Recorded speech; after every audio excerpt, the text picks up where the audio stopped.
आपकी बस हुई कभी? हुई। जो गुरु है, जो मोहब्बत को इतना ज्यादा समझता है, धोखा हुआ उसके साथ? बहुत झूठी होंगी अगर कहूँगी नहीं हुआ। धोखा हुआ नहीं हुआ ये मुझे समझ नहीं आई अभी तक, बट तो फिर आपकी आंखें क्यों भीग रही हैं? क्या हुआ? कुछ खास नहीं। अब जो हुआ बहुत पुराना हो गया किस्सा, तो लेकिन जख्म अभी भी है।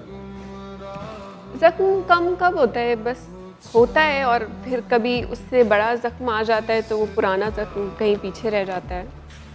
अभी तक वही जख्म है? नहीं, उसके बाद कई जख्म आए और नॉट मोहब्बत वाइज, बट ज़िंदगी आपको इतने मराहिल से गुजार देती है कि आप वो उस जख्म को कहीं दूर छोड़ आते हैं। तो यकीन किया था आपने किसी पे?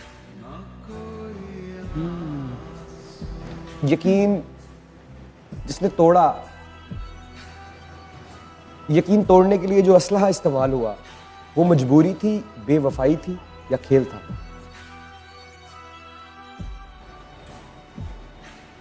कहने को मजबूरी थी, लेकिन लगता है कि बना बनाया खेल था।